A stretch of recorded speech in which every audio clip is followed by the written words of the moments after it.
Are we still on here? Vice Mayor, this is Wendell. Can you hear us? Yes, I can hear you. Thank you, Vice Mayor. I'm ready whenever you all are.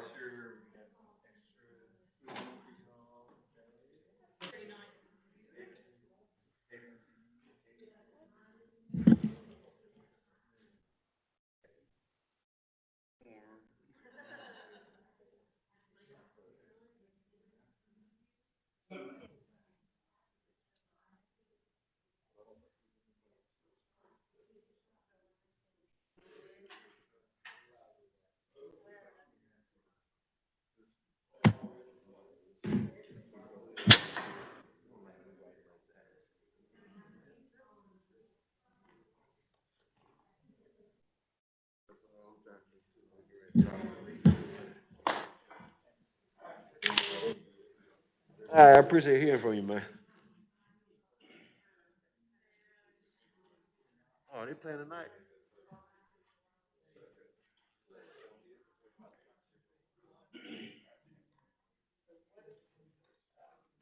You doing 300 days?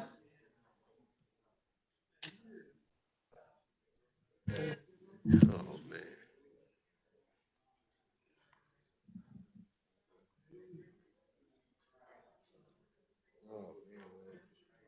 Now, BJ, I just wanted to let you know I got this on in your honor tonight. Okay, we ain't get Forgot started, my man. Appreciate hat. y'all calling. Hold on, I'll get one.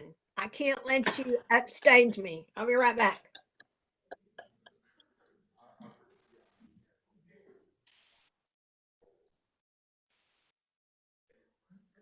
How you doing?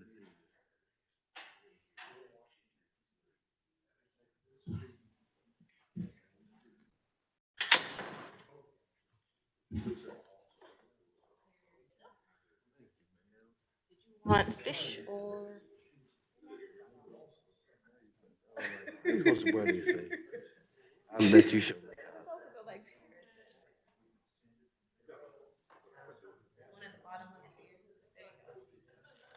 Over here. Okay, how do I do it now? Yeah. Yeah. There you go. Yeah. And then what do I do with this thing? I think you do the same thing. Oh, I know that. There you go. Okay, thank you. You're welcome. Fish should be fine. Okay.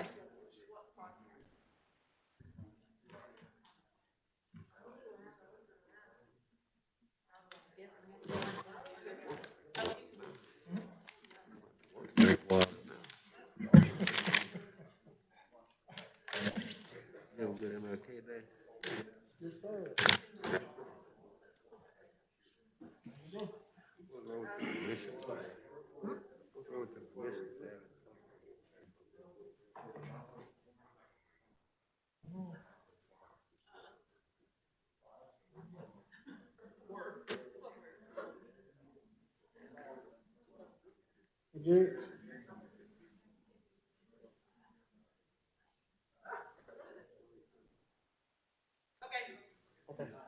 Okay, what's the over under?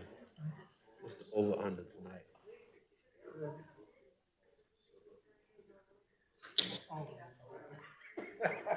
You know, like here's what they do. Like over under, like say there's a football game tonight, and over would be like they could have doing like 37. That could be the over.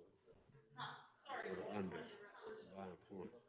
So what's your over under million tonight? Hour, 12.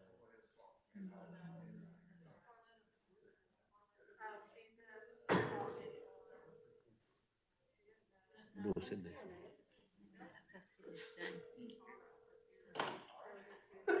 Huh? No, okay. In person. Okay. As long as you know.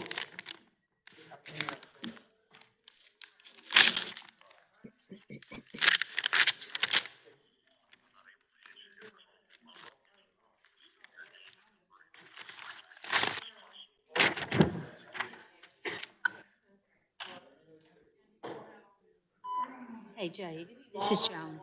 There is an M1 resolution on the agenda. I need you to look at it very quickly and send me a text. Tell me what you think. Please look at it very quick and tell me what you think.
Good evening. I would like to call to order the January 18th, 2022 Little Rock City Board of Directors meeting. We would like to welcome those that are viewing online with us at this virtual meeting. Madam Clerk, if you would please call the roll. Director Miller, Here. Director Richardson, Here. Director Webb, Here. Director Peck, Here. Director Wright, Here. Director Wyrick, Present. Director Compuris, Present. Director Phillips, Present. Director Adcock, Present. Vice Mayor Hines, Present. Mayor Scott. Present. Let me now take this time to recognize City Director Kathy Webb, who will give our invocation. Thank you. Will you please join me in a moment of prayer? As we gather to make decisions that impact our city, we ask to be guided by what is just and fair. We ask protection for all of our residents, that regardless of zip code, our residents feel safe and have opportunities to thrive. On this 6th annual National Day of Racial Healing, we acknowledge the divisions in our city and state and ask for courage as we confront them. And we ask, to paraphrase Dr. King, that we be given the wisdom to live together as brothers, sisters, and siblings, respecting the dignity and worth of every human being. Amen. Amen. Amen. Please stand for the Pledge of Allegiance.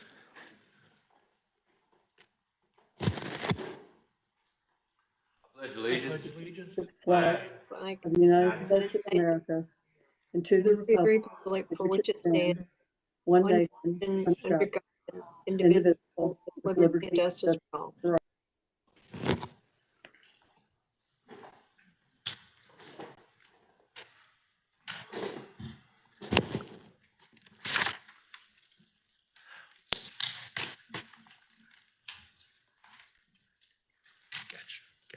Thank you. We have one modification for tonight's agenda.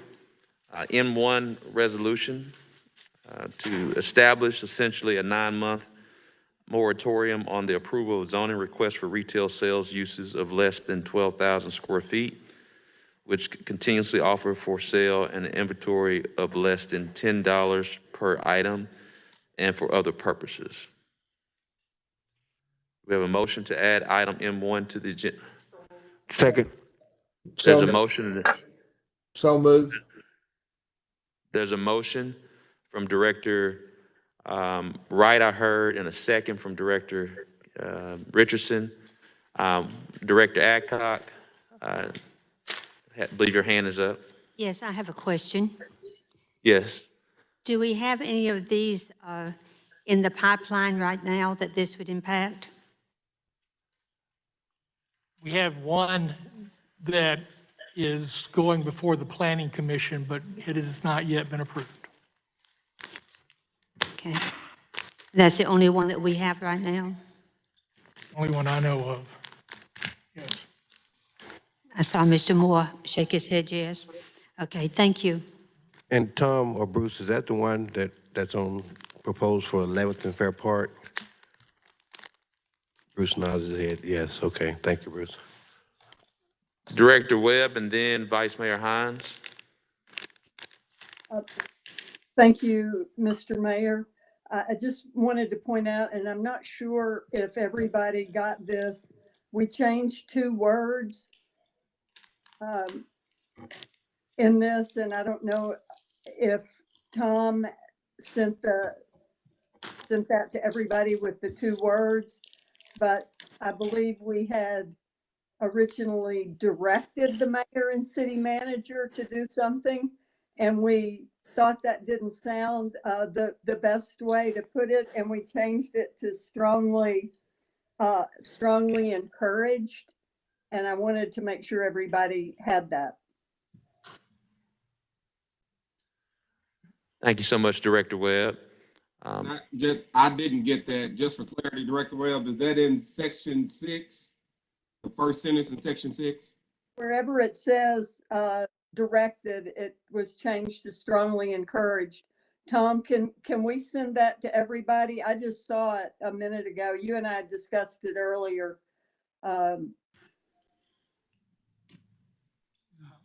The answer is yes, I don't know how. We'll get it emailed to everyone. Vice Mayor Hines?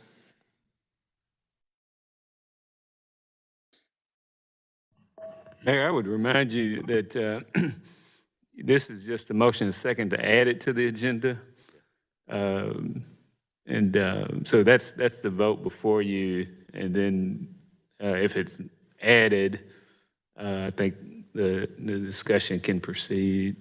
I don't know if Tom agrees with that. We got a motion and a second. All those in favor, please say aye. Aye. Aye. All those opposed, please say nay. Ayes have it. Out of chairman's privilege, we want to allow Vice Mayor Hines to make his comment even. I'll hold my comments till we pick the agenda. And I'm going to send it to the board right now.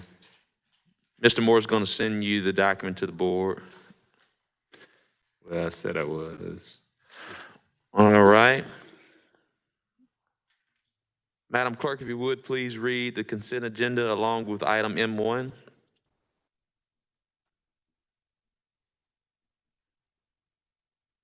Are we putting M1 on the agenda or separate? They just voted to put it on the I mean, on agenda. consent. It was originally intended to go on consent. That's the reason why I wanted to go to Vice Mayor Hines first. Vice Mayor Hines, it was the intent to go on the consent agenda. Would you like to speak first before we read the consent agenda? No, that's fine. I have my hand up, please. Yes, I was just finishing up with Vice Mayor Hines. Director Adcock? Yes, I would like to keep it out of the consent agenda, please. Okay.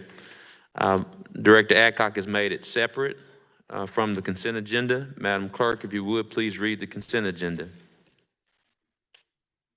The consent agenda consists of a motion to approve the minutes of the June 15th, 2021, July 6th, 2021, July 20th, 2021, August 3rd, 2021, August 17th, 2021, September 7th, 2021, and September 21st, 2021, Little Rock City Board of Directors meetings, and the June 29th, 2021, and August 31st, 2021, Little Rock City Board of Directors special call meeting. A resolution to set February 1st, 2022 as the date of public hearing on the request to abandon the Jack Stevens right-of-way located from the south right-of-way of Plateau Street to the south right-of-way line of West 6th Street in the city of Little Rock, Arkansas, and for the purposes, a resolution authorized the city manager to enter into a contract with Deere and Company in the total amount of $58,430.51 plus applicable taxes and fees for the purchase of one John Deere utility tractor for the Parks and Recreation Department and for the purposes, a resolution authorized the city manager to enter into a contract with Smart Automotive Group in the total amount of $76,753.60 plus applicable taxes and fees for the purchase of two Ford one-ton crew cab trucks for the Public Works Department Street Operations Division and for the purposes, a resolution to authorize the city manager to enter into a contract with Verizon Wireless in an amount not to exceed $72,650 plus applicable taxes and fees in an amount not to for the purchase of 50 iPads and cases for the Little Rock Fire Department and for the purposes, a resolution to authorize the city manager to enter into a 10-year lease agreement with VA Properties LLC in the annual amount of $149,280 to provide office space for the Little Rock Police Department Downtown Division at the property located at 300 East Roosevelt Road in the city of Little Rock, Arkansas, and for the purposes, a resolution to authorize the city manager to deliver an appropriation of $100,000 for the Daisy Bates Foundation and for the purposes. That concludes the consent agenda.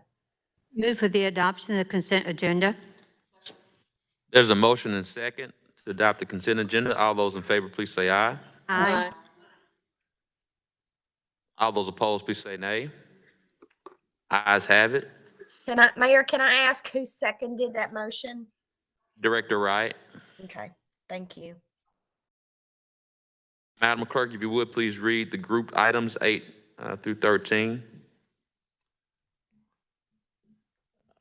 An ordinance to approve a planned zoning development, establish a planned residential district titled the Vista PRD, located on the southwest corner of Rawling Road and Champanole Drive, Little Rock, Arkansas, amending the official zoning map of the city of Little Rock, Arkansas, and for the purposes, an ordinance to approve a planned zoning development, establish a planned residential district titled the District at Midtown Revised Long Form PCD, located at 500 South University Avenue, Little Rock, Arkansas, amending the official zoning map of the city of Little Rock, Arkansas, and for the purposes, an ordinance to amend the land use plan in the Boyle Park Planning District east of John Barrow Road on the northeast corner of Colonel Glenn Road and Potter Street from light industrial to commercial, and for the purposes, a resolution to reclassify property located in the city of Little Rock, Arkansas, amending the official zoning map of the city of Little Rock, Arkansas, and for the purposes, an ordinance to reclassify property located in the city of Little Rock, Arkansas, amending the official zoning map of the city of Little Rock, Arkansas, and for the purposes, an ordinance to reclassify property located in the city of Little Rock, Arkansas,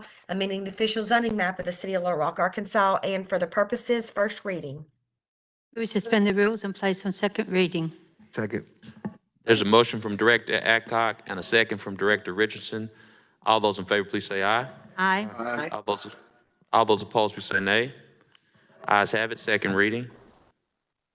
An ordinance to approve a planned zoning development, establish a planned residential district titled the Vista PRD, located on the southwest corner of Rawling Road and Champanole Drive.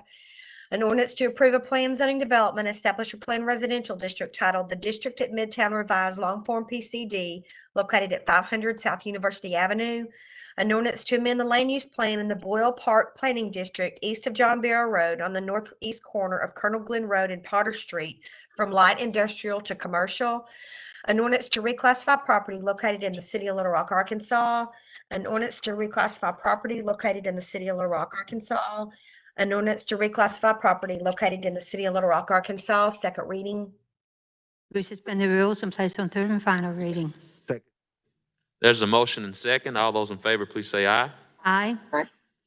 All those opposed, please say nay. Ayes have it, third reading. An ordinance to approve a planned zoning development, establish a planned residential district titled the Vista PRD, located on the southwest corner of Rawling Road and Champanole Drive. An ordinance to approve a planned zoning development, establish a planned residential district titled the District at Midtown Revised Long Form PCD, located at 500 South University Avenue. An ordinance to amend the land use plan in the Boyle Park Planning District east of John Barrow Road on the northeast corner of Colonel Glenn Road and Potter Street from light industrial to commercial. An ordinance to reclassify property located in the city of Little Rock, Arkansas. An ordinance to reclassify property located in the city of Little Rock, Arkansas. An ordinance to reclassify property located in the city of Little Rock, Arkansas, third and final reading.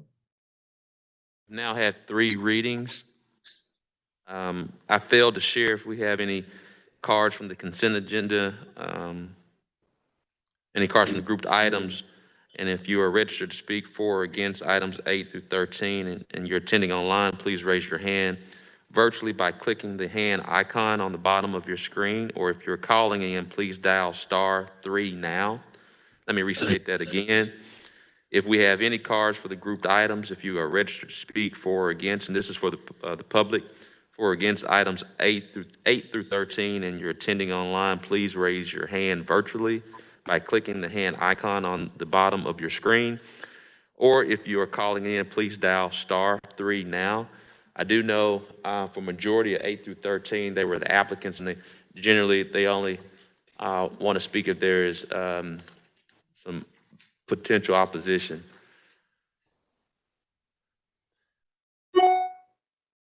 Director Wright. Regarding item 10,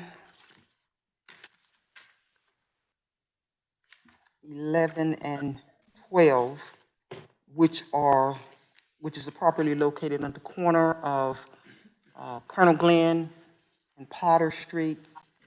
I just want to reiterate my request to you, Mr. Mayor, and the city manager to direct our staff, if you all will indulge me, to review and with the intention to revise the C3 category, zoning category, so that we can limit the number of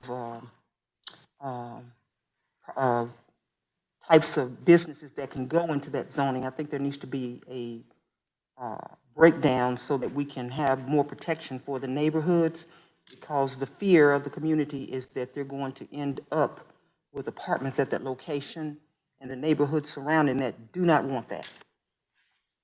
Yes, ma'am. We will visit with the planning and zoning director to do a thorough review of C3 and follow up. I do want to state that I am in favor of the zoning zoning change based upon my conversation with the representatives of the developer. However, I know what you're told on the front end oftentimes changes, but the property can't be sold as it is currently zoned. So I do understand the dilemma. Yes, ma'am. Director Webb, is your hand still up, or was that up from earlier? I apologize. That's from earlier. I'll take it down. Thank you so much. Seeing no other questions, or I believe we had a positive from Director Wright on the item she referenced. All those in favor, please say aye. Aye. Aye. All those opposed, please say nay. Ayes have it. We'll now move to the separate items. We'll now start with M1 as a separate item. Madam Clerk, if you will read M1 for the first time. Resolution to establish essentially a 9-month moratorium on the approval of zoning requests for retail sales uses of less than 12,000 square feet, which continuously offer for sale an inventory of less than $10 per item and for other purposes. Move. Is there do I hear a motion? Move to approve, second reading. It's a Oh, resolution. I'm sorry, it's a resolution. Move to approve. Second. We have a question from Vice Mayor Hines. So, Tom, I want to clarify. So normally when something's already in process, already been applied for, would this moratorium apply to that? Or I know when we did multifamily, it didn't apply to anything that was already in process. Can you clarify that legally for us? Director Hines, in this particular case, the moratorium is to gather information to essentially deal with a public health problem. It's been declared so by various entities, including the Harvard School of Public Health. And the information that I have read and gathered has been that the situation is so sensitive that the location of one of these stores would totally defeat the ability of a city to get a grocery store into an area that is a food desert that particularly needs it. So this resolution becomes effective if passed tonight, and yes, it would apply to one that had not gained Planning Commission approval at this time. Thank you. Would not. And Todd, can I add to your point about food deserts, Mr. Mayor and Mr. Manager? Whenever there's a high concentration of these types of stores, it minimizes, in some cases even eliminates the opportunities for grocery stores, which are the areas where we say we have food desert. And in some of the places, believe it or not, we have the highest obesity rates in the state. And I think it lends itself to the eating of junk food and us not having really healthy communities from a food standpoint. And I think it gives us opportunity to better clarify what food deserts are.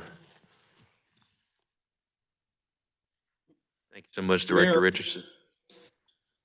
Can I jump in there? I'm not on my iPad.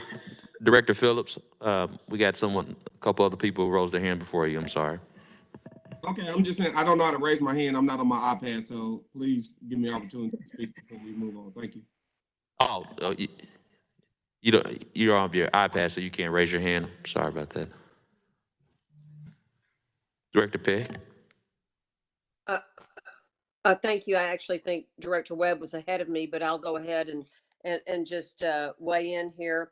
I know that there are many towns and cities that have made similar decisions as the one we are entertaining right now because of the impact, just as Director Richardson spoke to, on things like obesity, hypertension, cancer, diabetes. I mean, it just pushes out any opportunity for a real grocery store that sells healthy food options to even exist or to coexist. They tend to cluster. There's so much information and research out there that explains this so very well. I know that I think the Birmingham mayor has been a harsh critic of the dollar stores. I think Oklahoma City and Tulsa, two of our neighbors, have passed similar resolutions. And I think that we would be wise to do so. And I think that Director Webb can speak specifically to this because of her day job at the Arkansas Hunger Relief Alliance. And I hope that we take action on this. Thank you. Thank you, Director Peck. Director Webb, and then Director Wright, then Director Phillips, then Director Wright. Thank you, Mr. Mayor, and I appreciate the comments that Directors Richardson and Peck have made, and also that the city attorney made, referencing the article from Harvard. And there is a tremendous amount of research on this, and I've found over 27 cities that have passed a variety of ordinances and resolutions that limit in some fashion the proliferation of dollar type stores through a variety of methods. But then that's only part of the problem. And the other part of the problem is the fact, as Director Richardson mentioned, that we have within our city food deserts. We have obesity, we have hunger, we have hypertension, we have all sorts of issues that are caused by food deserts. And in this body of evidence, I would contend that dollar stores contribute to this problem. And so in the last few years, there have been all sorts of new ideas and things happening around the country, financing for small grocery stores, financing initiatives that some states have taken advantage of, tax rebate programs. We have a bill pending in Congress right now that would assist or facilitate the opening of grocery stores. We have healthy corner markets. We have projects like Director Wright has talked about. And so I think and we've talked about how many gas stations we have in parts of the city or how many car washes. And so I think the prudent thing to do would be to get our feedback from our residents and to look at this in total and come up with the ideas of what do we want our city to look like and how do we address some of these pressing public health issues while we're doing this. And it takes more than a second to make those type of decisions. 9 months is not a tremendously long period of time. Once we start delving into this, it would be time to gather all the feedback that we need from residents. Some of the options that we've talked about in the past and that a number of us have worked on have been trying to get grocery stores in some of our parts of the city that don't have any. So I would simply ask for a good vote, 9-month moratorium.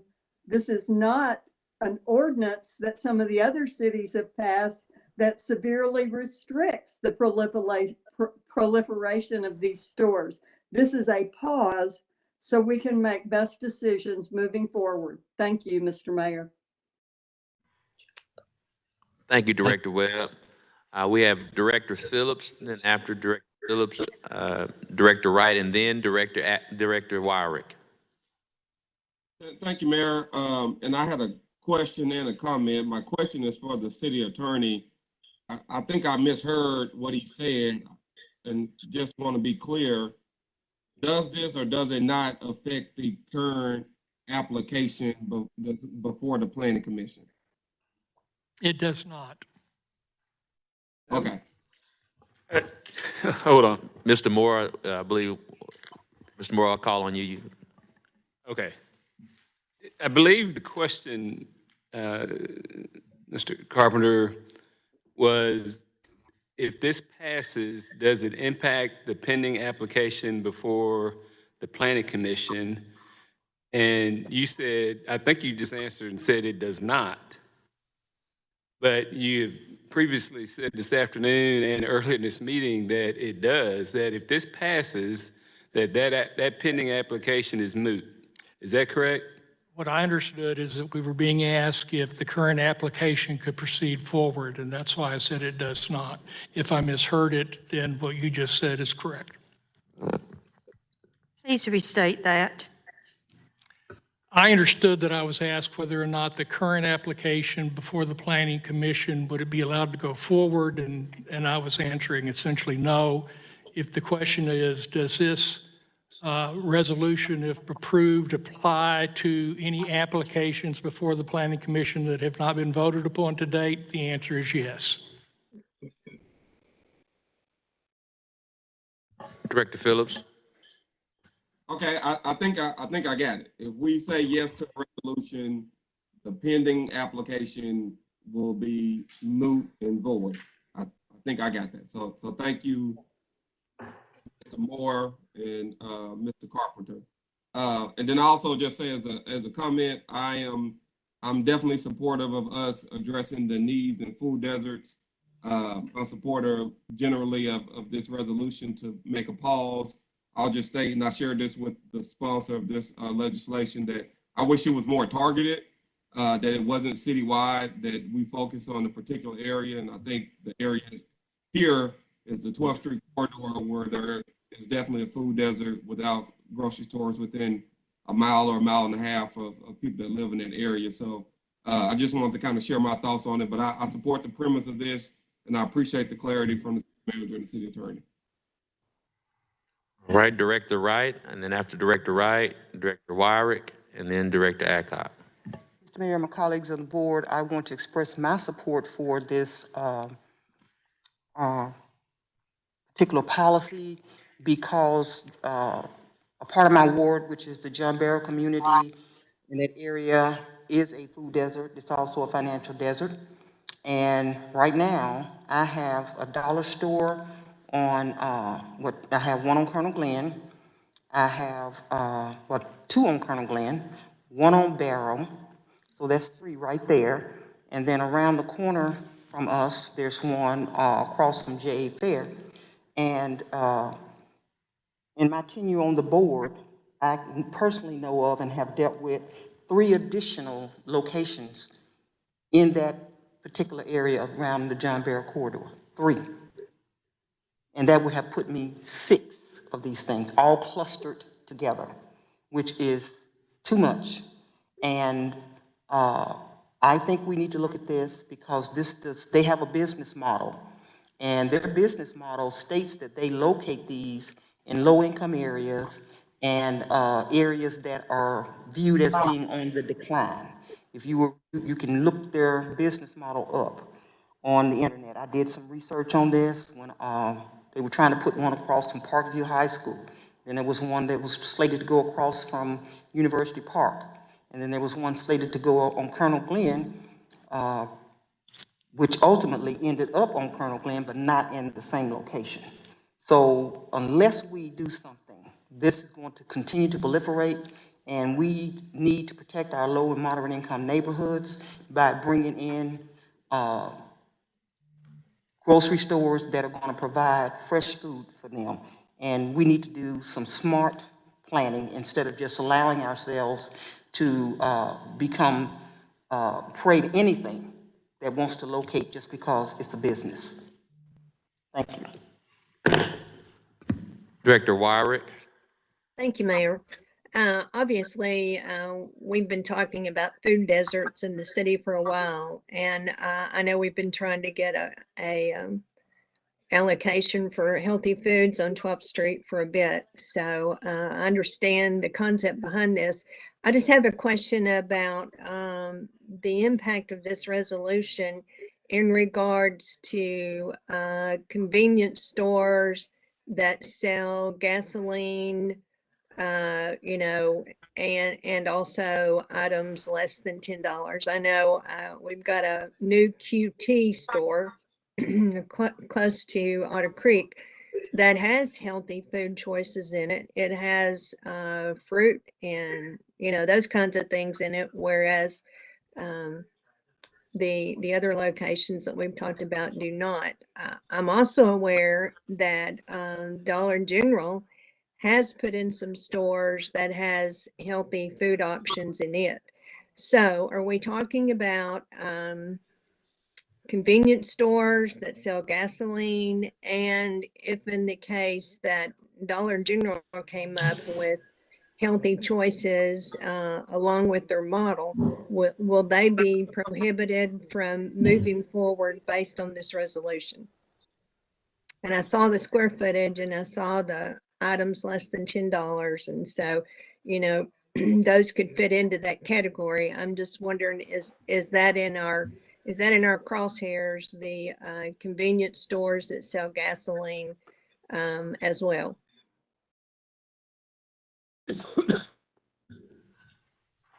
I guess I'll answer that question. Director Warwick, the research that I have seen has used those two particular parameters of less than 12,000 square feet and the majority of the inventory being sold at less than $10 as the problem areas. So if you had if you had some kind of store in association with the gasoline that's already there, of course, it's not going to be touched. Right. But if you had one applying to be that, and it would not be able to guarantee that more than the majority of its inventory is going to be $10 or more, then yes, it would be impacted. But the purpose of this resolution is to maintain the status quo for a set period of time, to look at specific issues that have come up and been looked upon in other cities and other areas and follow best practices, and then to determine what area needs or does not need to be identified in a particular manner within the city. And then, once that is done, figure out how it is to be answered. So it's really, the timeout is for the 9-month period of time to develop the data. There is no time set on how long it would be to actually put together the ordinance, but I'm sorry. And then the ordinance will be. Somebody said hello. I don't know where that came from. Oh. Well, I have bought gas recently and it cost $85 for me to fill up my tank. So that obviously is an item that's more than $10. So that's the reason why I'm asking about the convenience stores that are selling gasoline, because their main purpose is the gasoline sales and not necessarily the inside sales. I'm thinking, I mean, I don't know. And I don't know if we have any of those types of stores in the pipeline toward the Planning Commission, gas stations with convenience stores in them. I don't know if those are in the pipeline, if we have any of those, but those are a little bit questionable to me in regards to this resolution. So that's why I'm asking the question as to if those would have to be in a timeout status for 9 months. And the answer is yes. I mean, if they're going to sell, the really inexpensive items, yes. And again, that's not something that just came up. That's something that's been developed from research on a number of entities. Okay. It seems like that would be a different grouping in my mind. Thank you. Thank you so much. Director Adcock. Yes, Mr. Carpenter, so a yes or no, this does cover convenience stores at gas stations? If they have less than 12,000 square feet, and if the majority of their inventory is less than $10. Okay, so it would be, because I know I live within 3 blocks of service stations that have convenience stores with them, and you constantly see people going in and out buying the candies and the stuff that we're trying to block the dollar stores from. So if we're trying to block one, we need to block both of them at the same time. Right, everything is blocked for this 9 months.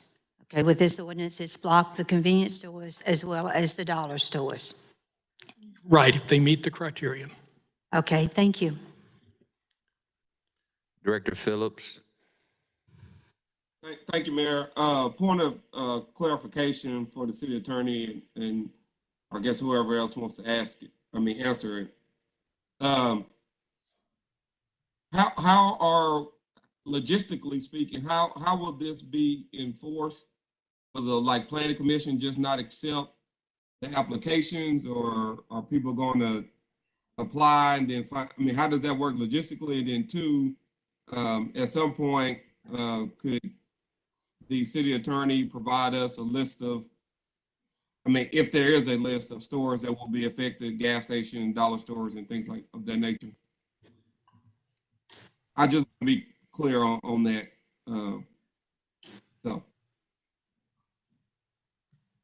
And that may not be something that can be answered right now, but I would like to know it soon. So, get on that for me. Thank you. Director Richardson. Yes, Mayor, real quickly, 2 things. I think Director Webb made reference to the fact that this is not forever. This is a 9-month moratorium, and it gives us a chance to do some research and learn about best practices. I think that, and Director Phillips and Director Wyrick both made reference to the 12th Street area. That area is a food desert by the federal definition of food deserts when that grocery store was open. So it gives us a chance to learn a lot more about catchphrases that we're tossing around a lot with respect to food deserts or financial deserts. So it gives us a chance to do some research and get some information and to know exactly what is a food desert. It was a food desert when that grocery store was open. And I think Director Webb made reference to the fact that it gives us time. This is not forever, time to do some research and gather the information that can hopefully enhance our decision-making abilities.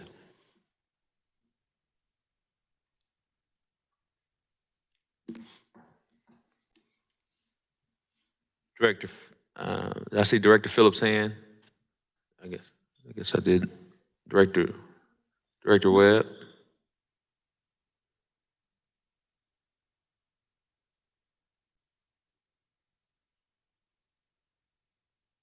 Thank you, Mr. Mayor. And I just wanted to add something to answer part of Director Wyrick's, that yes, there are a few of the dollar type stores that have added fresh fruits and vegetables, but in several of the articles that I have read, that it's somewhere between 4% and maybe a little bit higher than that, depending on the article that you read, the number of stores that have done that. And I've been talking about this for a long time with people on ways to try to get those numbers increased. And so again, to reiterate what the resolution says and what Director Richardson says, this is not forever. This is not a resolution saying we're not ever going to have them. It's a timeout while we decide what we want our city to look like and how we want our residents to have access to fresh fruits and vegetables. And as Director Richardson said, we have the 12th Street corridor and other chunks of our city that fall into the USDA definition of what food deserts are. There's a lot of synergy around this right now across the state. These discussions are happening in a lot of places. And so I think this will also give us time to be part of a bigger discussion. So thank you.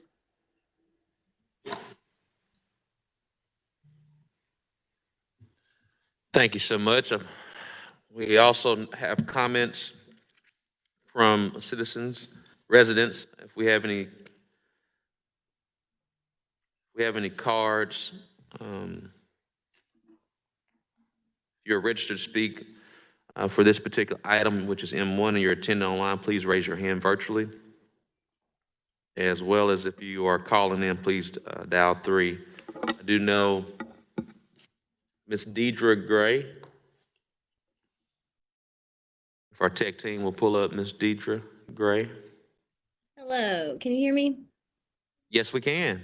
Great. Yeah, my name is Deidre, and I live in the Oak Forest neighborhood on Fair Park. And I support this resolution to put a pause on new dollar stores in Little Rock because I live in, work in, and go to school in a neighborhood that is a food desert. I think the directors have done a really great job explaining the consequences of that and why we don't want that. So I won't talk about that anymore. But I did just want to add that there are a lot of really smart and passionate people and organizations working on plans to develop our community in a really positive way.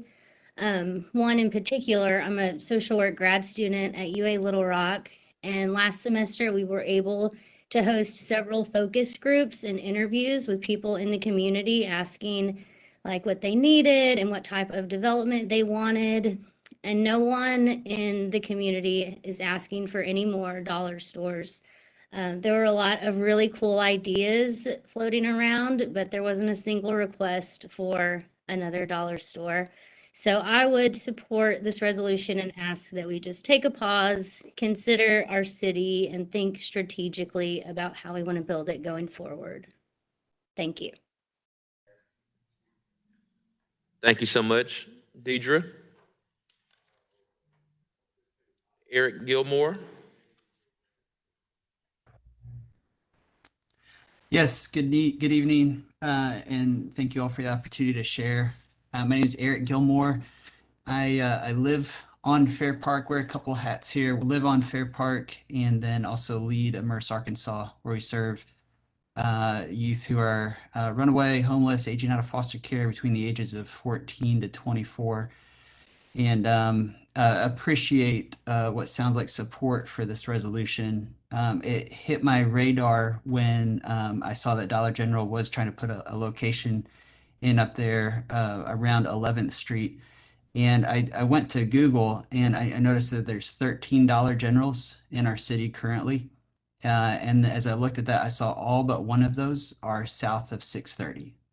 I then Googled Family Dollar's locations, and it looks as according to Google Maps have 10 locations, also all south of 630. Living in this area, watching our young people need fresh groceries and have very limited options, watching people walk up and down Fair Park with their arms full of groceries, or seeing people getting on and off buses. Just see on a regular basis that there's a significant portion of our city that either walks or relies on public transportation to get their groceries. And I appreciate any effort that's put towards exploring how we improve access to fresh foods and quality groceries. In digging into this, I've talked to several other folks in the area and who also wanted to voice support for this resolution. Senator Joyce Elliott regrets not being able to be here. She had a conflict this morning, but wanted to pass on that she supports this resolution. Ingrid Green, the president of the University District Neighborhood Association, representing 9 neighborhoods in the University District, sent her support for this resolution. St. Mark Baptist Church supports this ordinance. I care about this neighborhood, created a petition online and collected 145 signatures in support of stopping specifically this one location for Dollar General. And then has been said, there are other efforts underway to improve access to food in these areas. So again, I applaud any work to be done to put a pause on any more dollar stores and to get to work to seeing how we can improve access to quality food and produce. I appreciate it. Thank you so much, Eric. We now have Infinity Wallace. Hello, yes, can you hear me okay? Yes.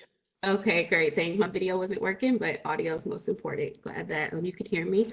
So yes, my name is Infinity Wallace, and I am in support as well. I have social work and criminal justice degrees and am a longtime resident of the community.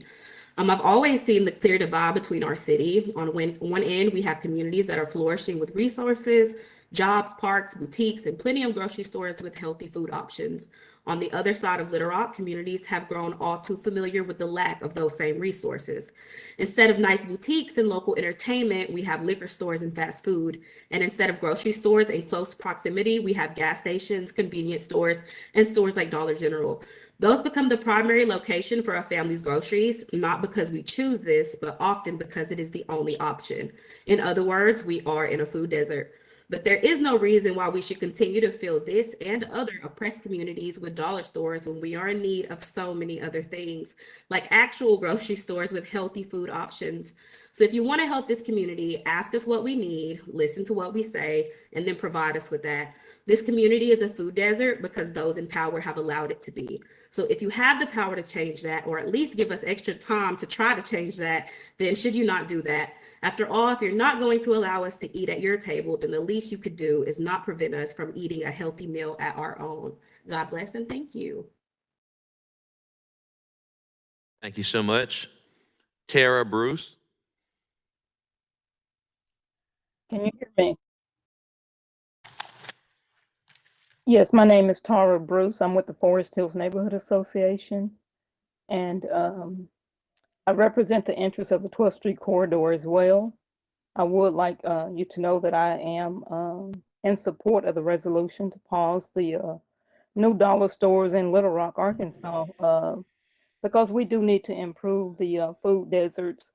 We need to improve the entire south of 630. There are so many issues that I've noticed since I've been in the city since 2015. I was not a part of Little Rock until 2015, but I do really support it. The areas that I've come out of before were not impoverished, but now that I am in these areas, I do, excuse me, I do see a lot of things that actually need to be done. When you look at public health, and an area where you have obesity, you have diabetes, cancer, and a lot of this is because of the issues that are going on in these neighborhoods. A lot of those issues have to do with the lack of food. We had one person, excuse me, we had one person in the neighborhood. I would see her walking with her 3 children every day. She would walk up to Family Dollar. And so one day I stopped her and we talked. And she said she did not have transportation. So she couldn't get to the grocery stores. She would have to find someone to take her to the grocery store. And she didn't really have the resources to pay people to go to the grocery stores because she used uh, EBT for her groceries. So she had to walk to Family Dollar and not have the money to pay someone to take her to the store. So I think we need to look at those type of issues. Even I think some areas have Lyft, Uber, where they can offer discounts to give people rides to stores. They have certain grocery discount areas in some areas of the United States. And if we just look at different options like that and things that we can do to bring people together in these areas so they are able to have access to the healthy foods. Thank you so much. We also have Carlette Bruce. Hello. Yeah, my name is Carlette Bruce. I am with Forest. Can you guys hear me? I see a Yes, we hash can. over my mic. Okay. I am Secretary of Forest Hills Neighborhood Association, part of the 12th Street corridor. It looks like we have a lot of people for this, and it's probably going to be approved, so I won't take up too much time. We've covered most of the issues with the dollar stores. But one thing that I wanted to touch on is the fact that we're talking about items under $10. And that's their argument, is that they offer convenience and low prices in exchange for not having the healthy food options. But when you look at their products, they modify the sizes so that they appear cheaper, but the per unit pricing is not actually cheaper than what you can purchase at a traditional grocery store. And in my opinion, that makes them just as predatory as a payday lender that targets the unbankable. They don't have any pride in these stores. The parking lots are littered with trash. There's junk all on the outside of the building, pallets, boxes. The floors inside the stores are dirty. They're just disrespectful to the neighborhood and the people in the neighborhood. I'm for the moratorium.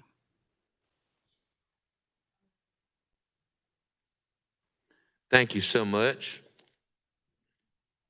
I believe we have, with our tech team, do we have anyone that called in to speak? We did not. Awesome. Thank you so much. Director Phillips. Thank you, Mayor. I learned how to raise my hand on my laptop. So appreciate that. But I didn't realize we was going to have so many residents speak. And I definitely want to acknowledge them and appreciate them for taking time out their day to come let us know how this affects them in their neighborhood, and definitely want to be responsive to them. But since we have some extra time, I want to follow up with either the city manager or the city attorney about the question. I don't know if they had time to think about it or look it up on how this will be enforced from a logistical standpoint for people applying. And are there any other items that are on the list other than these stores and potential?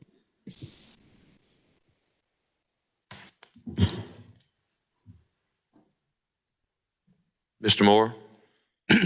Mayor, members of the board, typically, once a moratorium goes in place, the planning staff will then notify any of the applicants that are currently in the pipeline, or if they come in to file, that there's a moratorium for 90 days. So that's how it's, logistically, that's how it's handled. Now, we'll get a list out by Friday of any other pending applications. I'm aware of one on Markham. I just don't know if it actually has to come to the planning commission and the board, but we can get that to you all, and then, but that's how it's basically logistically enforced, is that the planning staff will inform anybody that comes forward with an application that there's a moratorium in place for 90 days. Okay, thank you. This is my first time dealing with a moratorium since I've been on the board, so I wasn't sure how that was enforced. And then the second question was, are there other things that we should consider on this list other than, I know Director Wire pointed out the gas station, but are there any other potential businesses that this would affect?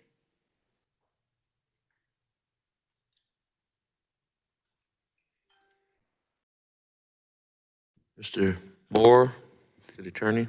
Well, I mean, you know, the criteria is pretty clear, and if they meet those standards, then this will impact that particular company. So, yeah, potentially. And Mr. Moore, I didn't know if there was discussions about other types of stores, and if there haven't been, then I understand that. It did. Okay, thank you. All right. All those in favor, please say aye. Aye. All those opposed, please say nay. Ayes have it. Madam Clerk, if you would, please read item 14.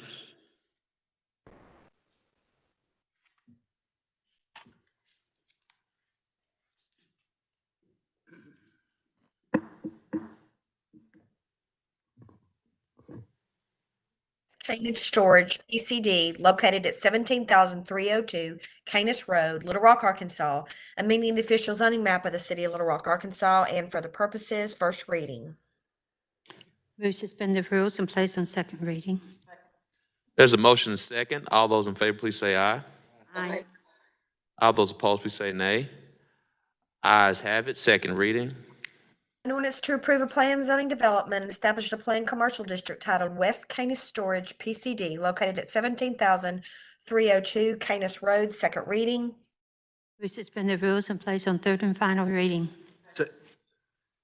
There's a motion and a second. All those in favor, please say aye. Aye. All those opposed, please say nay. Ayes have it. Third reading. An ordinance to approve a plan zoning development, establish a planned commercial district titled West Canis Storage PCD located at 17,302 Canis Road, third and final reading. We've now had 3 readings. Before we go to the vote, and Mr. Moore would explain the vote on separate items. Director Adcock. Yes. I have a question for Mr. Collins, please. Will you, tech team, please bring Director Collins up?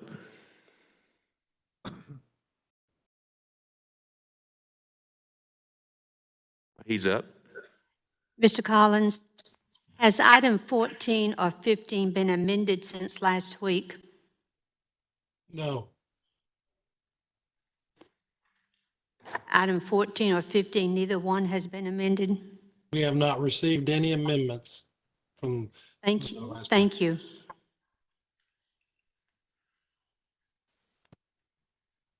All right. Seeing no other questions, we've now had 3 readings. Mayor. Oh, sorry, Vice Mayor Hines, I apologize.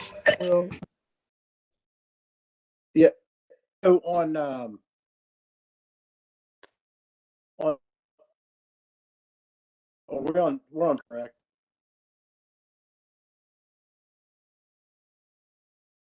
Can you hear you, Vice Mayor Hines? We're on 15, correct?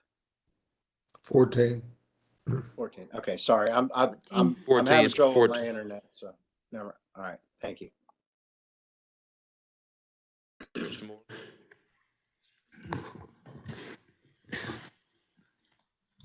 While we are in actual virtual meetings, the staff's going to request that we have a roll call on separate items. It's just easier for the clerk to record the vote. So even if it looks like it's going to be unanimous, because it's a separate item, so a board member asks for it to be separate, we'll just ask for a roll call on each separate item while we're virtual. Okay, Mayor. Yes, sir. So, and because I'm viewing my agenda online, there was no separate items on the agenda, so I must not have the most. So, is item 14?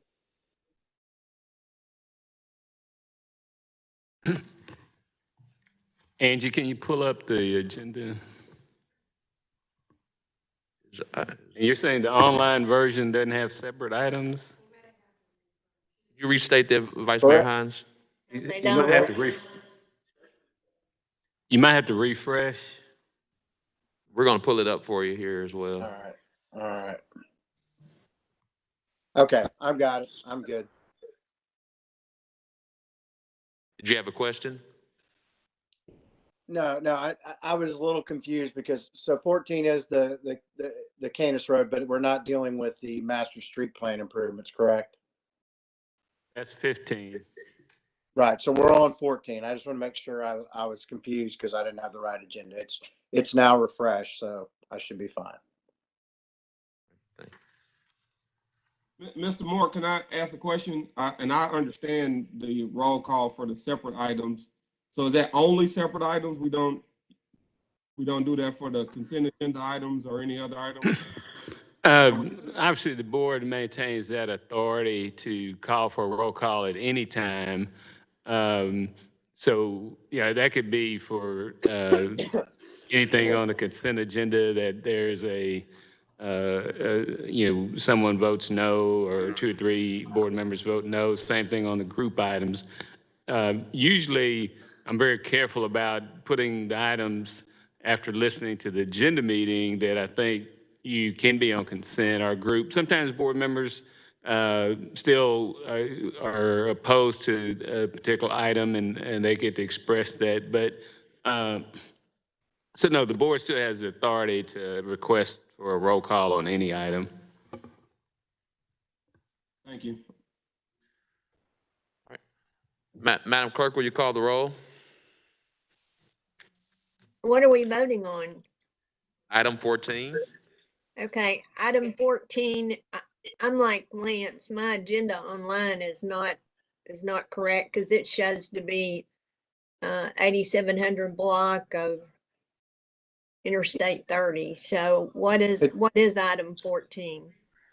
Pull it back up, Angie, please. Hit your refresh on your, when I refreshed it, it corrected itself.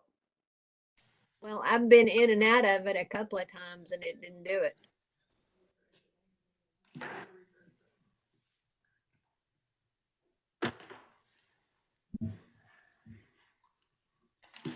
Was it the old item 8 and now it's item 14? Correct. 14 and 15 are together, so I felt like to put those, Okay. yeah, you're correct. Okay. I just wanted to make sure that's what it was. Thank you. Madam Clerk, if you would please call the roll. Director Peck. Director Wright. Aye. Director Wyrick. Aye. Director Compuris. Aye. Director Phillips. Yes. Director Adcock. No. Director Miller. Aye. Director Richardson. Yes. Director Webb. Yes. Vice Mayor Hines. Yes. 9 yeses and 1 no. Mayor, the applicant is texting me, telling me that he has his hand up and wanted to speak on this subject. But it's fine that I think he more wants to speak on 15. The applicant on 15, hold on. Yeah. Or 14 and 15. Well, we're on He's 14. in the meeting and has his hand up, so I can't see. All right, we only have,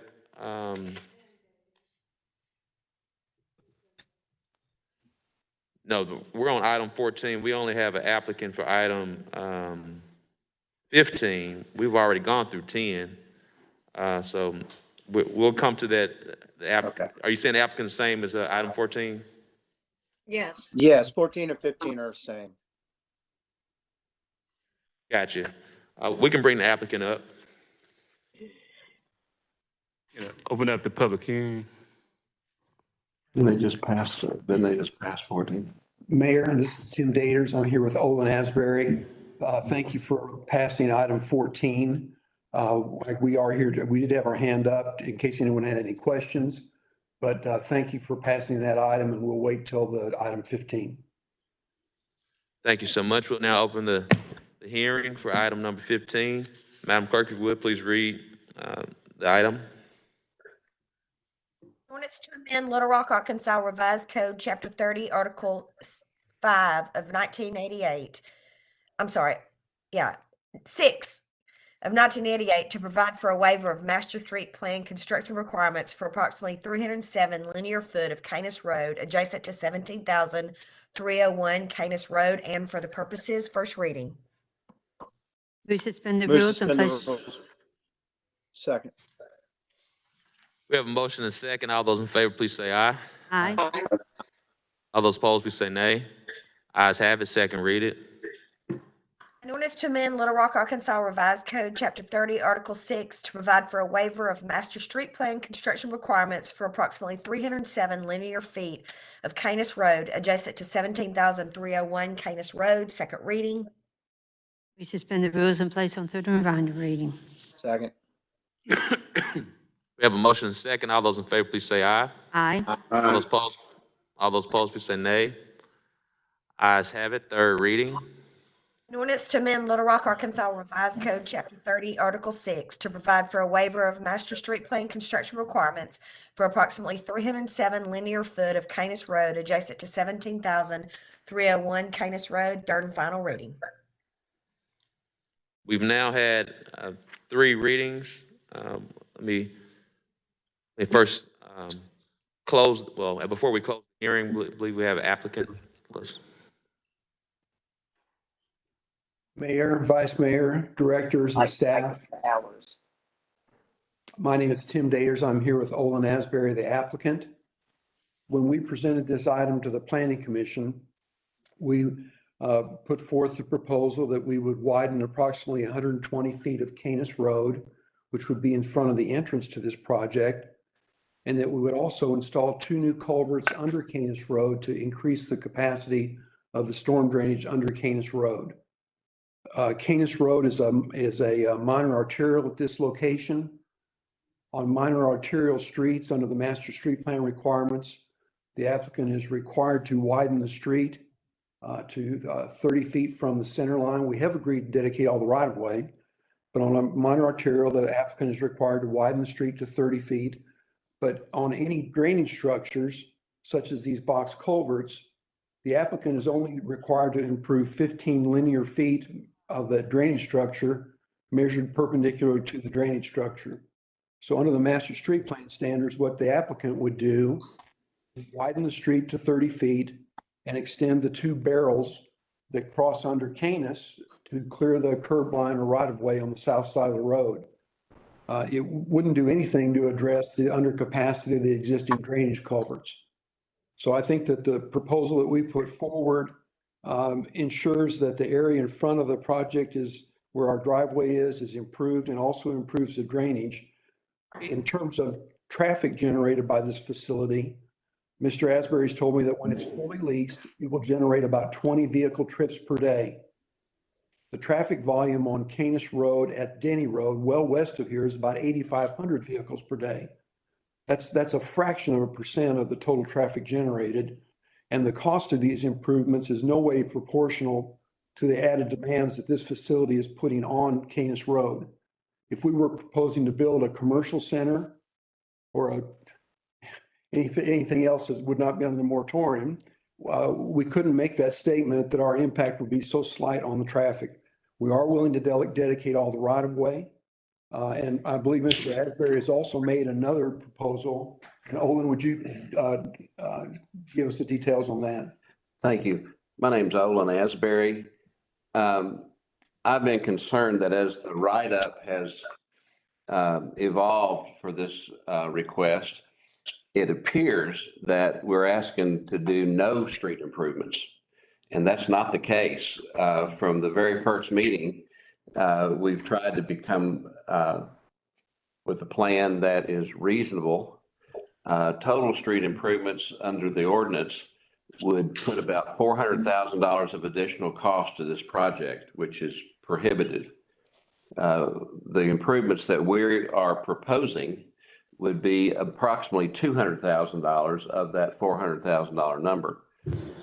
We believe that's significant, and what we're trying to do is trying to come to a compromise that we contribute a fair share, but not be burdened with the entire improvements of the arterial Canis for this one project.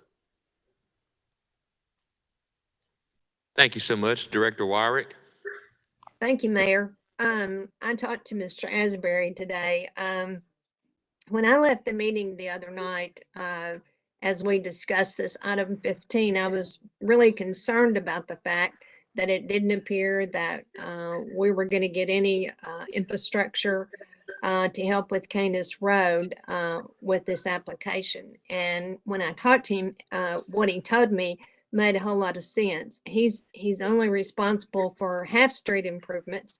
And if he put half of those pipes under Canis Road, we wouldn't have very much drainage going through there. So he's committed to go all the way under Canis Road and then do some widening and curb and gutters. He's indicated that the cost to do all that would be $400,000. He's dedicating 307 feet of right of way, and then the pipes under Canis, which is significant, and then a certain amount of the street improvements. And so he's committed to 200,000. So I think that's a fair way to look at this. Obviously, we want the whole street widened, but we are getting something from a city standpoint with those pipes under the road and then some street improvements. So I'll be supportive of his application. Thank you, Director Warwick. Vice Mayor Hines. Thank you, Mayor. I'd kind of like to reiterate what Director Warwick said. We have a project just a little further down, and anytime the financial burden is greater than a project can bear, I think that's something that we should look at. So I feel that this is a good faith effort, and it's what the project can bear. This will be a good use, kind of infill use in between that doesn't put a lot more pressure on the street, and I'll be supporting his application tonight. Thank you. Thank you so much. Seeing no other questions, all those, we'll close this hearing. All those in favor? Yeah, that's right. Roll call. Well, Madam Clerk, if you would call the roll. Run ready.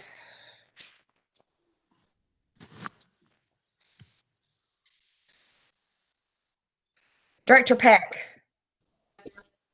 Director Wright. Yes. Director Wyrick. Yes.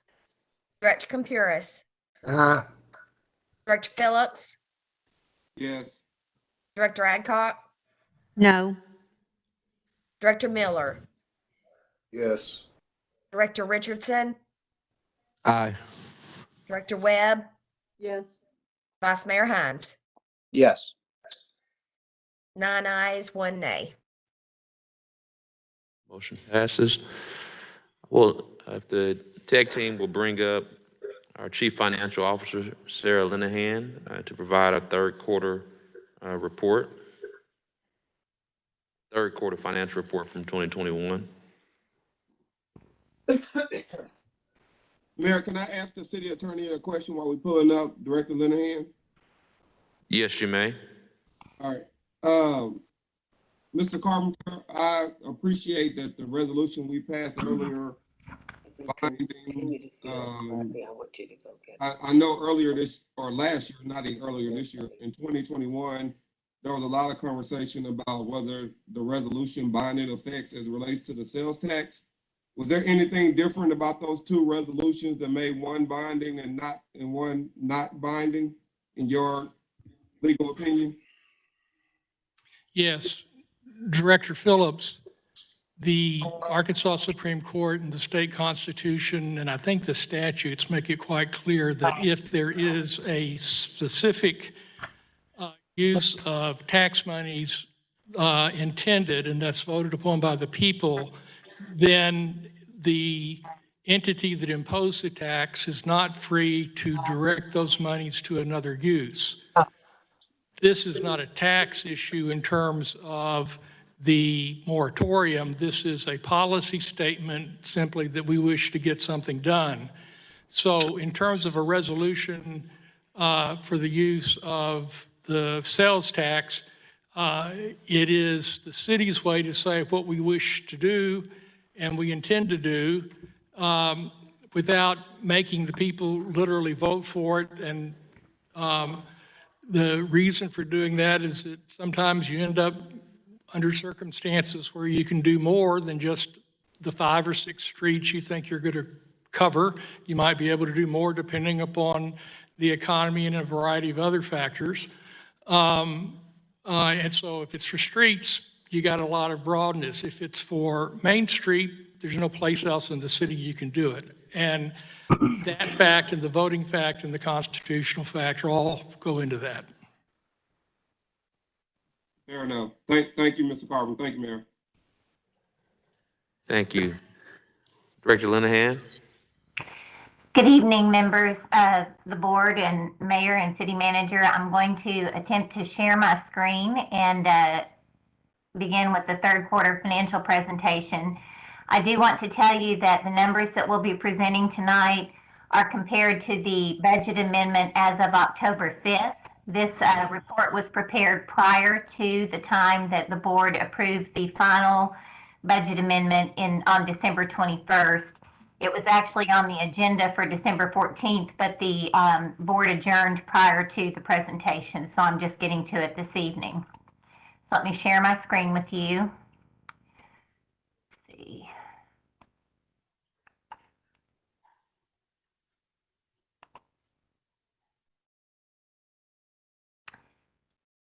Can you see the report, or do I need to try again? No, we can see it. Okay, good. Oh, so to start off, we'll go over the percentages of our revenues. As of the end of the third quarter, the city had achieved 80.97% of the budget as of amended October 5th. 3/4 of the annual budget would have been 75%, and this compares to 79.2% the same period a year ago. In terms of dollars, we have received or recognized revenues of $177,568,000 compared to an amended budget, and this is just 3/4 of the amended budget, $164,479,000, and compared to $158,250,000 from the same period a year ago. So overall, the third quarter revenues exceeded the 3/4 of the amended budget by $13 million, and the same period a year ago by $19 million. And a lot of this has to do with the timing of annual revenues, and I'll highlight that as we look at the individual categories on the next slide. So as we talk about during the year, general property tax revenues are received in two major categories, and then smaller collections the rest of the year. So this does include an accrual for the October receipts, the October revenues that were collected. And if you look at it in comparison to the same period a year ago, the revenues, the variance is not quite so great, although it does include that $1.1 million in 2020 excess commissions that were recognized in 2021 due to the timing of receipt. The amended budget did include that, and so those are reflected here. But if you were to exclude that from the comparison to prior year, our growth rate is approximately 2.8%, which is in line with the forecast we had for our annual revenues and the amended budget. When you look at sales tax, I'll be talking about that in great detail in just a moment. Our licenses and permits are primarily our business license component of that category is collected at the very first of the year. They're due January 1st, so they're skewed toward the first part of the year. If you look at the comparison to the same period a year ago, the positive variance there is primarily due to the collection of the mixed drink supplemental payments when the bars and restaurants reopened in 2021. Those collections improved considerably, and they exceed prior year by 48%. They were 78% of the amended budget as of the end of September. Our intergovernmental revenues, which is another category where you see a large variance on line 4, that represents our annual pension turnback funds from the state, and those were received all in one lump sum in July. So you're seeing the entire annual collections on that line. So the majority of these variances are due to timing, with the exception of sales tax, which again I'll go over in detail in just a moment. This slide looks at the comparison of revenues to the original adopted budget. So this excludes the budget amendment, and you'll see that the variances are fairly comparable to the previous slide, with the exception of sales tax and our charges for services. So our budget amendment included a $12 million adjustment to sales tax revenues, and that's why this variance is so large here. And that was due to the enhanced collections that we've seen since the lifting of the COVID restrictions and the increase in the internet sales tax revenue on businesses that do not have a presence within the state. The charges for services number, due to the resumption of activities, our charges for services increased significantly as well, and so that is reflected in comparison to the original budget. The next slide here looks at revenues compared to the same period a year ago. So again, as I've already stated, on the property tax line, $1.1 million of that revenue is attributed to the excess commissions that were received from the county beyond the 60-day window for recognition under governmental accounting rules for 2020. So they had to be reflected in 2021. The sales tax revenues, again, we're going to go over in great detail in just a moment. The other big variance is in charges for services, and that $3 million is primarily attributed to the reopening of the parks and recreation activities, the zoo. We also had an increase, a legislative increase in 911 fees that are reflected there as well. And then our utility franchise fees, there are a couple of contributing factors there. We had an increase in gas rates, but it's primarily attributed to the very, very cold weather we had in February last year when we had the major snowstorm. So this next slide shows the sales tax history over the previous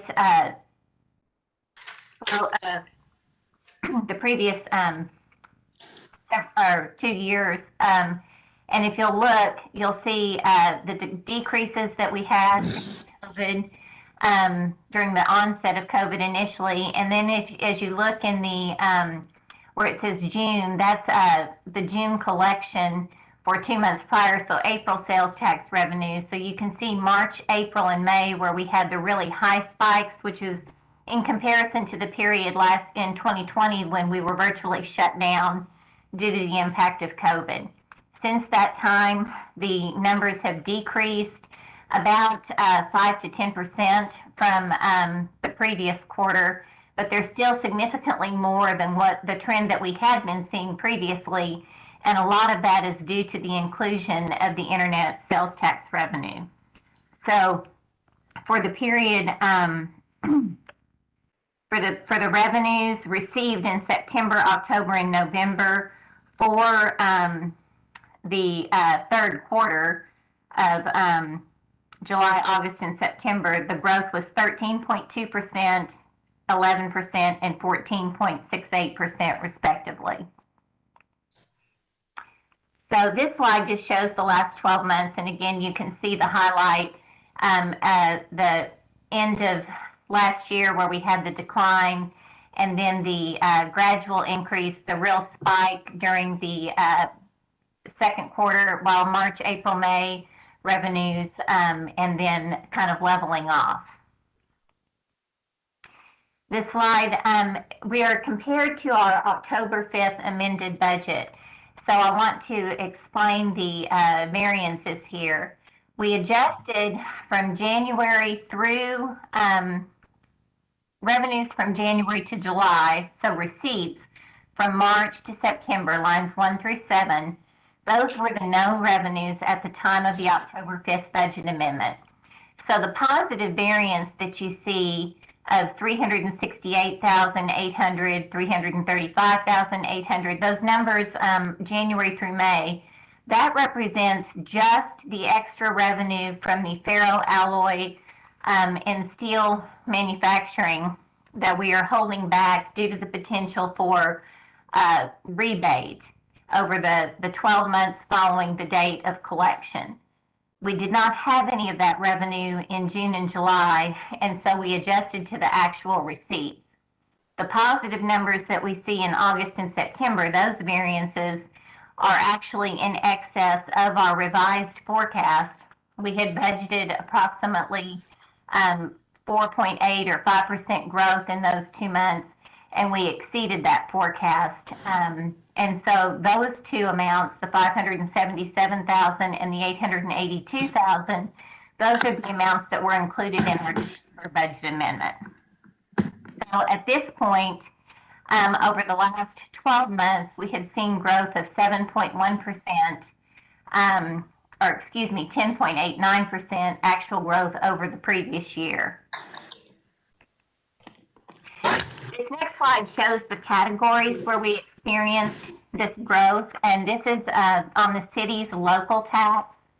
So you'll notice again that iron and steel mills and ferroalloy manufacturing had 13,846% growth over the same period a year ago. And that unusual difference of 1.3 million here is why we're holding that back for the potential of rebate. And as I mentioned, businesses have 12 months from the date of sale in order to claim that rebate. So as those months occur this year, we'll feel more comfortable about being able to utilize that excess revenue. But until then, we want to hold it back for the potential that it could be credited to one of our monthly receipts in the current year. So the other high categories of growth included electronic shopping and mail order houses. And then you see the recovery from COVID reflected in these next categories: food services and drinking places, clothing stores, machinery, equipment, and supply wholesalers, full-service restaurants, traveler accommodation, automotive equipment rental and leasing, and other miscellaneous retailers are the categories where we saw the largest growth, and all of those are categories that were suppressed during the onset of COVID in the prior year. You see many of the same categories in the county 1% tax. The city receives approximately 50% of the county tax based on population. The iron and steel mills and ferroalloy manufacturing was a large growth category for the county too, but it fell just out of the top 10 in comparison to some projects in the second quarter of 2020. So now we'll look at the revenue provided by the 1 cent sales tax, and the penny sales tax year to date had brought in $44,942,000 through the end of September, of which $28 million was dedicated to operations and is ongoing, and then the $16.9 million reflects the 3/8 cent revenues through the first 3 quarters of the year, and that's the portion of the tax that will expire, or that did expire, December 31st. The year-to-date growth was 14.45%. Over the life of the tax, it's generated $493,073,512, of which just under $185 million is dedicated to those 3/8 cent capital projects. On the next slide, we'll highlight our utility fees. You'll notice our electric franchise fees. The amended budget is $13,759,000, which is an increase of 3.4% from the prior year actual results. Current revenues are 3.14% above the prior year. This is as of the end of September. We do expect them to be in line with the amended budget at the end of the year. You'll notice that the big factor is the increase in usage, which occurred that month of collection. You'll see the April revenues. This is when the billings came in for the large snowstorm event in the March billing cycle. Gas franchise fees. We had a very cold winter last year. Usage increased 11.18%. And revenue increased 9.23%. The amended budget is actually 9.5% growth, and again, we expect that to be in line with our year-end budget. Now we'll move on to our expenditures. So in this category, we had 72% of our amended budget had been expended by the end of September, again compared to 3/4 or 75% of the annual budget, and compared to 72.85% the previous year. In dollars, that we had expended $153,185,000 of the budget, of $159,564 is 3/4 of that budget, and compared to $140,143,000 the previous year. You'll recall that in 2020, our first budget amendment really reduced expenditures due to the onset of COVID to anticipate that lost revenue.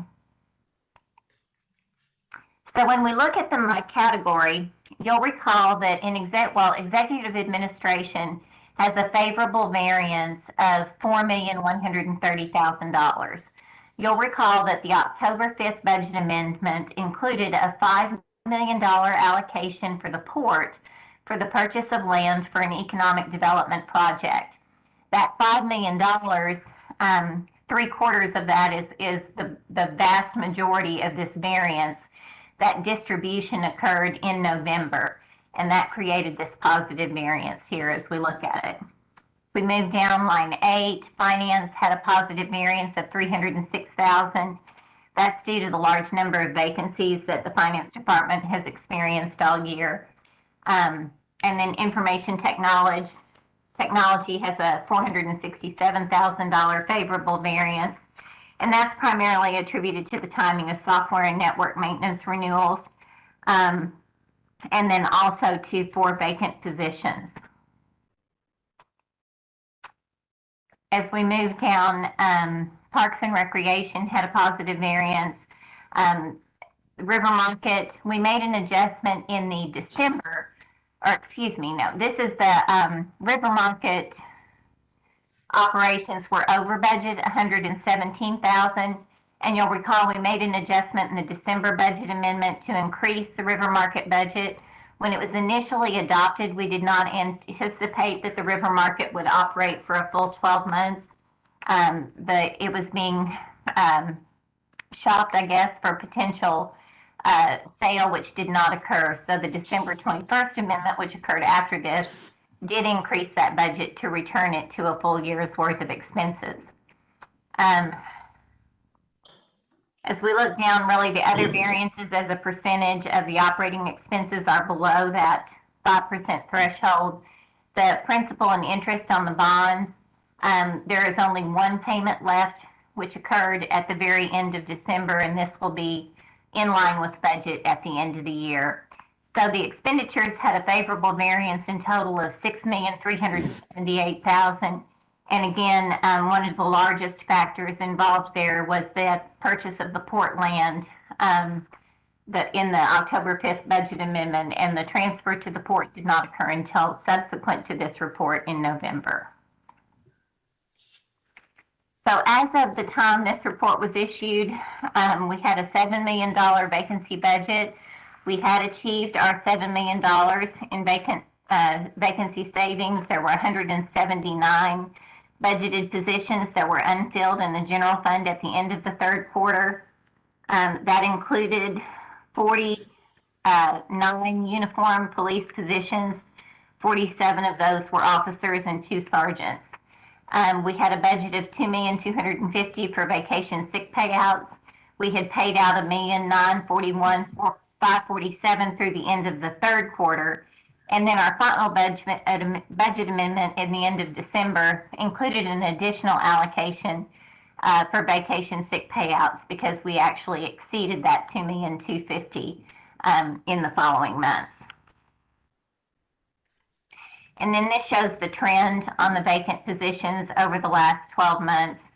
And you'll see that we had hit the 171, 173 back in February.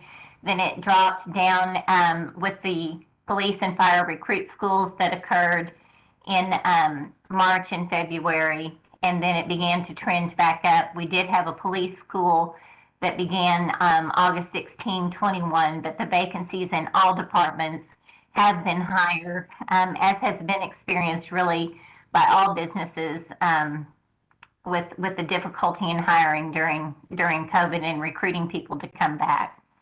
But that concludes the third quarter financial report. I did also send out your, let's see if I can stop sharing. I did distribute the October financial report earlier today, so you should have that as well, and all of these are posted to the city's website. I'd be happy to entertain any questions. Mayor, can I ask a question? Yes, you may. Director Linehan, explain to me about the iron and steel mills, rebates. Give me some idea of how much that's going to be and what happens to that money. It's unbudgeted, right?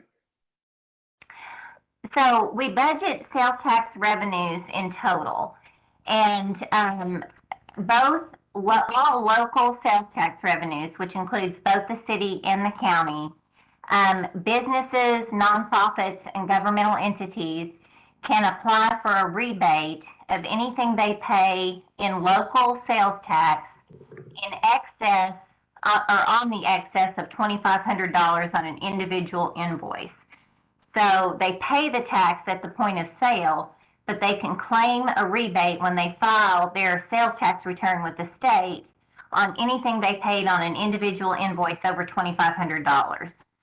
So this one category of iron, steel, and ferroalloy manufacturing, I think, is due to very large construction projects that we had going on in the city, including the I-30 construction, including Costco, including Amazon. There were several facilities that had very large purchases of iron and steel that had local income tax.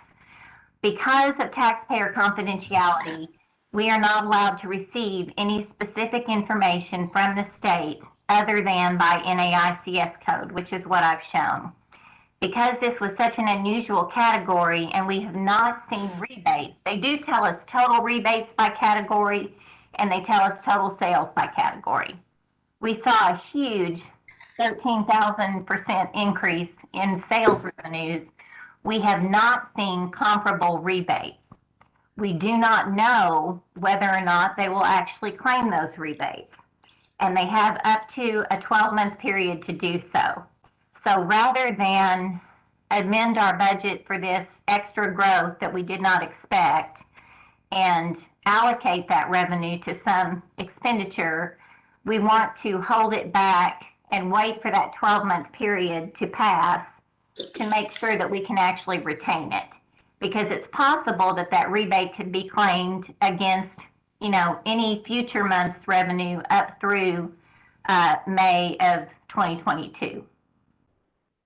So we have until 12 months to reclaim that rebate. So what are we talking about? How far does this go out? Let me see if I can share my screen again. Well, actually, I don't know if Angie, can one of y'all pull that up? It's, if we go to the monthly sales tax slide, and let me see, maybe I don't know if they're trying to share it. Let me see if I can share again. I think I've closed it out.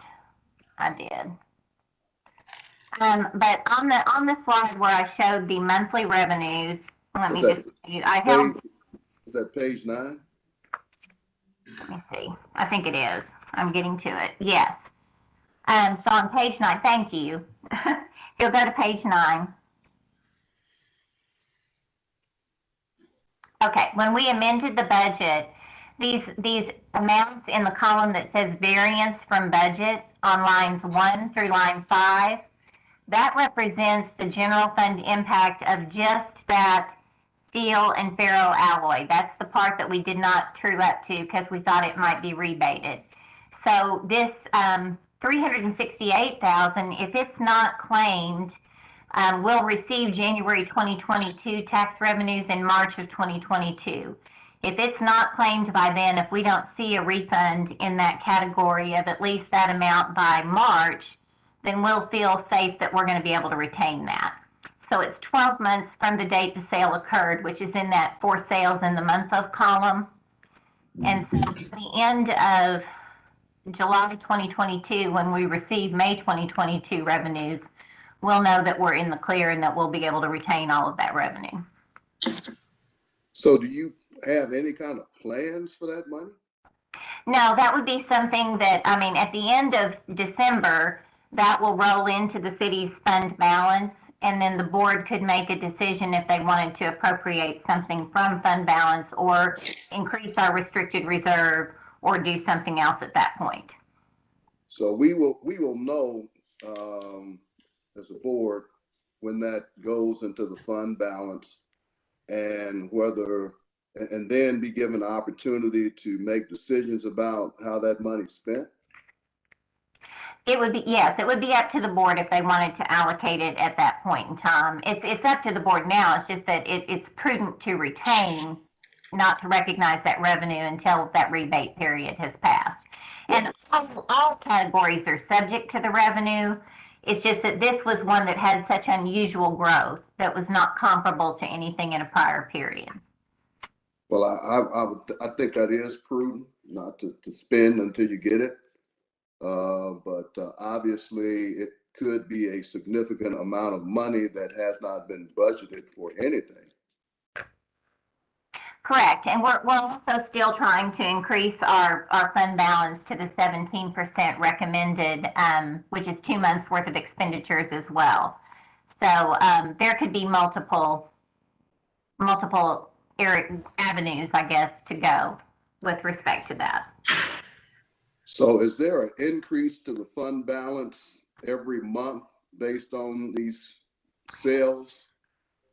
Well, I mean, throughout the year, based on just the timing of revenue and expenditures, the budget fluctuates. We budget for a 12-month period. We close net income to fund balance when we close our books for the year as of December 31st. Now, that actual close doesn't occur for a couple of months while we're waiting for the revenues to, our actual revenues to be known for sales tax, property tax, those items within that 60-day window. And then once our audit's complete, we'll know what our total net income number is that will roll into fund balance automatically. So you're saying we don't know on a monthly basis? I mean, the monthly financial statements show the current monthly, but that's not necessarily a true indicator of our annual net income just because of the timing of our revenues. They aren't ratable throughout the year to match with our expenditures. Okay. All right, thanks. Okay. Are there any other questions? Director Phillips.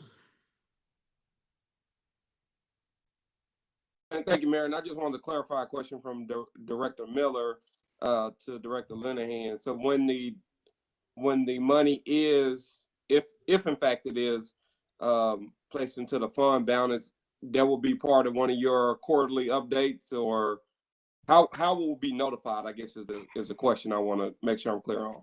Okay, well, we will do, 2 things will occur. Once, I'll do a preliminary year-end financial report in about the March timeframe, once the books are closed. And then our auditors will also do a presentation of the annual audit when that's completed at the end of June. And those would be the times that topic could come up.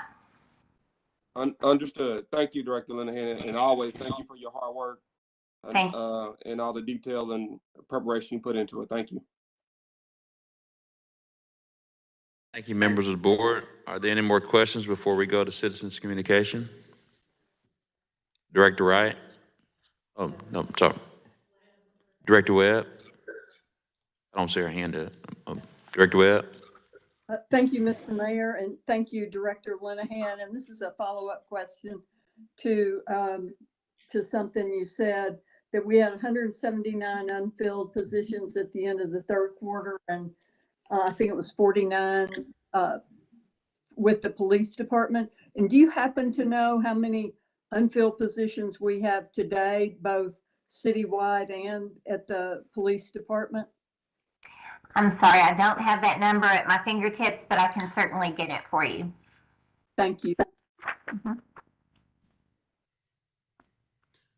All right, seeing no other questions from members of the board, we'll now go to citizens communication. Ms. Sarah Jane Lay. You'll press *3. Yes, hello, can you hear me? Yes, ma'am. Okay, hi. Yes, I was there earlier tonight with my daughter sitting in the back of the room, but she had to come home and do her homework. I apologize for leaving and then coming back. I wanted to talk about real quick just the violence and crime in the city, which I know we're all aware of. So I'll just quickly get to it and say that number one, I was born and raised in Little Rock. I love Little Rock. I respect the police. I support the police. I support our city. I'm a Christian, and I believe that all of our problems in Little Rock and all around the world can only be solved by Jesus Christ. I just want to say that first and foremost. However, That being said, I don't feel safe. I don't feel that the police department in the city, I don't have confidence in it right now with all the litigations, the constant, the city suing the police department, has internal investigations, and it's just terrifying as a community member. And I don't know what I want there to be done, but I just want y'all to know that please try something else. I don't know what it is, but it's just a hopeless and helpless feeling to see the violence, to look at all these polls that are coming out that says that Little Rock is the most dangerous city in the out of the 50 capitals, that we are the most dangerous one. And the ADT, the Home Security Service, their crime index says that that our total crime is 10 times higher than all the cities.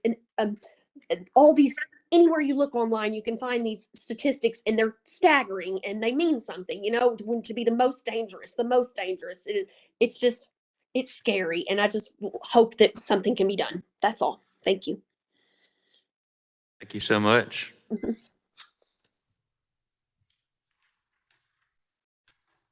Members of the board, I believe we have nothing else for the agenda. A motion to adjourn? There's a motion from Director Wright and a second from Director Adcock. All those in favor, please say aye. Aye. Aye. Those opposed, please say nay. Ayes have it. Meeting adjourned.